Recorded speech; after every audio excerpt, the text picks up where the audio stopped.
안녕하세요. 연세베스트 내과 대표 원장 권상재입니다.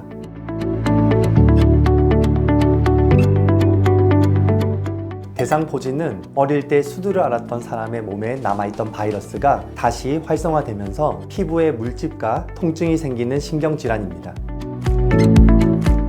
소화기의 원인 병원체인 수두대상포진 바이러스에 감염되면 바이러스가 몸속에서 완전히 사라지지 않고 체내에 남아 신경을 따라 이동하여 신경절에 잠복해 있습니다. 이후 신체의 면역력이 약해지면 잠복해 있던 바이러스가 신경을 타고 다시 피부로 내려와 그곳에 염증을 일으키게 되면서 심하면 염증이 전신으로 퍼집니다.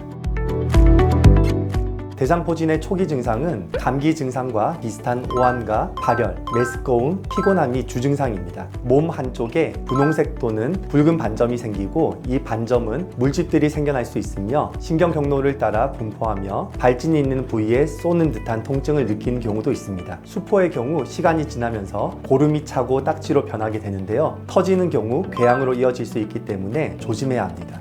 수포의 경우 대부분 2-3주간 지속되며 수포 때문에 가려울 수 있으나 가렵다고 해서 긁으면 옆쪽 피부로 번져나갈 수 있어 긁지 않는 것이 좋습니다.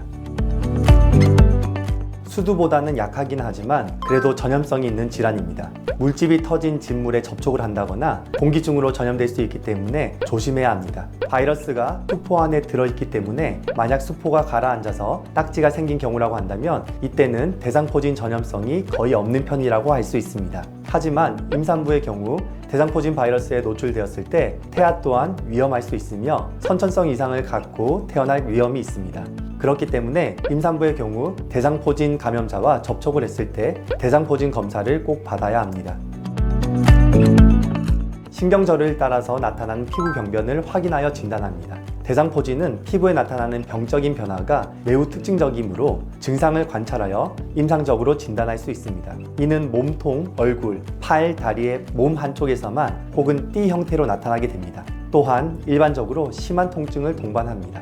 다만 대상포진 초기, 무발진성 대상포진, 면역억제제 환자들에게서는 거의 피부 병변은 특징적이지 않아 조기 진단이 어려울 수 있습니다. 또한 일반인도 그 모양이 전형적인 형태로 나타나지 않는 경우도 있는데 이때는 진단이 늦어질 수 있습니다. 수포액을 세포 배양하여 바이러스를 확인할 수 있으며 바이러스를 검출하는 PCR 검사도 임상에서 사용되고 있습니다. 이러한 검사들은 일반 환자들에게는 잘 시행하지 않지만 입원 환자의 경우는 검사가 필요할 수 있습니다.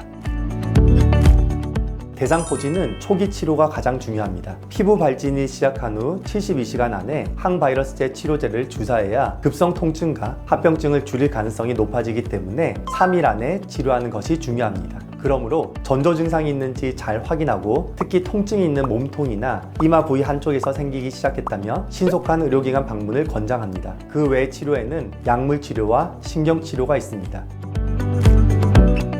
보통 노인이나 면역억제자에게서는 대상포진의 합병증이 더 심하게 나타나며 제일 흔하고 심각한 합병증은 대상포진 후 신경통입니다. 60세 이상의 50% 정도는 피부 병변이 호전된 후 심한 통증과 오래가는 대상포진 후 신경통이 합병증으로 남기도 합니다. 또한 신경의 침범 부위에 따라 합병증이 다양합니다. 눈을 침범한 경우 일시적인 증상으로 시력 감소나 실명까지 올 수 있으며 운동신경을 침범한 경우 심한 근력 약화가 올 수 있습니다. 또한 난청, 안면마비, 신경성 방광 등의 후유증이 생길 수 있습니다.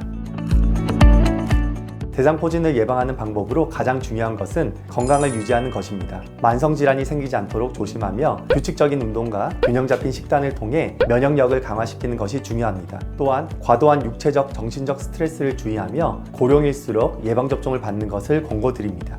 이상 연세베스트 내과 권상재 원장이었습니다. 감사합니다.